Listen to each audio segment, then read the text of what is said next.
Welcome back. Okay, I am absolutely thrilled to have you here for today's explainer, because we're about to unpack a chapter of human history that completely reshaped the trajectory of, well, our entire civilization. You know I love diving into topics that shift our perspective, and today, we're looking at the true architects of our modern world. We're talking about an era bursting with innovation, brilliant minds, and groundbreaking discoveries that directly impact the way you and I live right now, this very second. So get comfortable, focus in, and let's jump right into it. So think about this. What connects your smartphone, your morning coffee, and modern hospitals? It sounds like the setup to a pretty strange riddle, right? I mean, these things seem completely unrelated. You've got advanced digital tech in your pocket, a brewed drink to wake you up, and massive medical institutions designed to save lives. But hold on to that question for a second. Let that knowledge gap just sit there. Because the truth is, these three things share a very specific, profound origin point in history, and it's a connection that most of us completely miss. Section 1. Origins of the Modern World, the Golden Age. This incredible era, which ran roughly from the 8th to the 14th century, is the hidden origin point of our modern world. Yet, crazy enough, it's a massive blind spot that usually gets skipped right over in Western schools. We tend to jump straight from the fall of Rome all the way to the Renaissance, completely missing the centuries where Islamic scholars were furiously translating, inventing, and laying down the actual blueprints for everything we use today. Let's look at exactly how they pulled that off. Section 2. The birth of digital math. Let's dive into this first massive pillar of our modern society by looking at the internet. And yeah, that smartphone you probably have sitting right next to you. Think about it. Every single app you open, every search you make online, every video you stream, it all runs on algorithms. But the word algorithm itself, that isn't some modern Silicon Valley invention, not at all. It actually comes directly from the name of a 9th century Muslim mathematician named Al-Khwarizmi. This guy was a brilliant mind operating out of ancient Baghdad, and get this, alongside inspiring the whole concept of the algorithm, he literally invented algebra.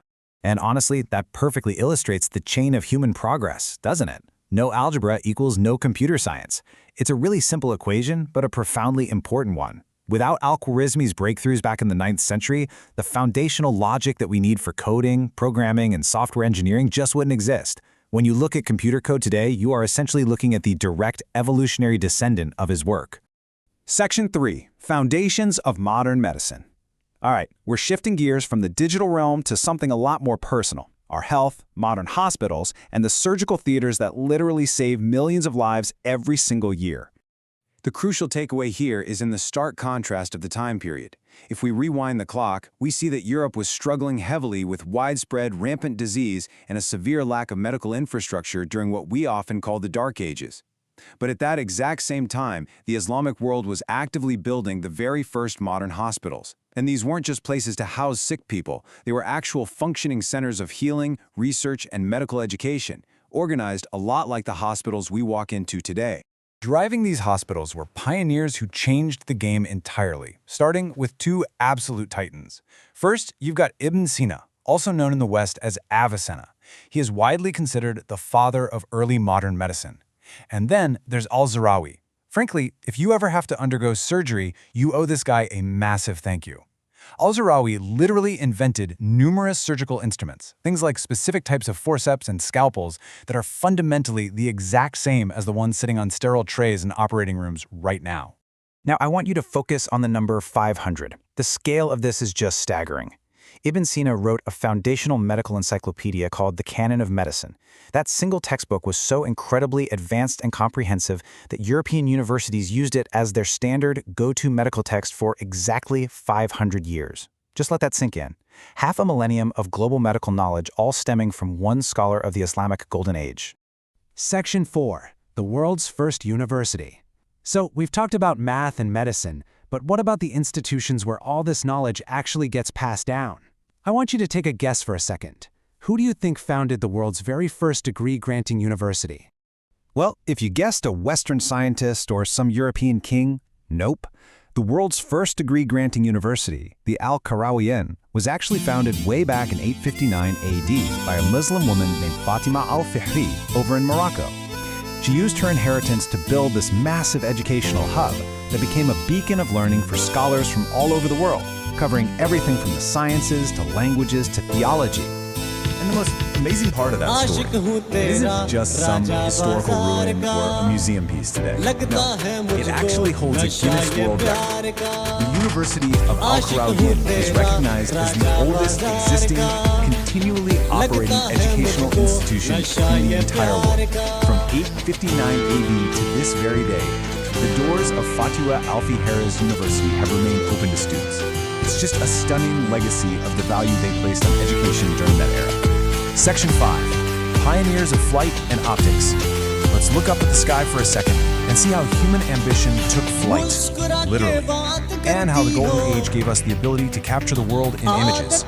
Whenever we think of the timeline of human flight, we are instantly conditioned to think of 1903 and the Wright brothers. But let's look all the way back to 875 AD. An inventor named Abbas ibn Firnas actually constructed a flying machine. This glider made out of silk and eagle feathers, and he successfully achieved directed flight in Spain.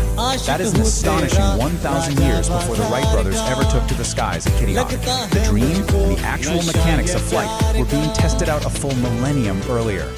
And right alongside the mastery of flight, we have the mastery of light. Step 1. A polymath named Ibn al-Haytham completely revolutionized optics by discovering how light actually travels in straight lines and reflects into our eyes. Step 2. Based on those exact principles, the concept of the pinhole camera was realized. And Step 3. Those foundational principles of light and optics are the direct ancestors of modern photography. So that high-tech lens on the back of your smartphone, yeah, its conceptual roots trace right back to Ibn al-Haytham. Section 6. A lasting scientific legacy. Alright, let's pull all of these threads together. We've covered algorithms, hospitals, universities, flight, and cameras. It's time to look at the lasting scientific legacy of this incredible period. Because the crucial takeaway is really this. The scholars of the Islamic Golden Age provided the world with so much more than just religious history or translations of old philosophy. They systematically laid the bedrock foundation for modern science itself. They established the core medical, mathematical, and technological principles that we just rely on effortlessly today. They contributed this massive wealth of profound, objective scientific knowledge that was eventually passed on to Europe, which helped spark the Renaissance and ultimately build the future we're living in right now. So I want to leave you with one final provocative thought. Does this change how you view the history you were taught? When we broaden our lens and look at the whole picture, the story of human progress just becomes so much richer and more deeply interconnected, doesn't it? If you found this explainer as fascinating as I did, please share it with a friend who loves history, and make sure to subscribe for more deep dives into the hidden structures of our world. Keep learning, keep questioning, and I will see you in the next explainer.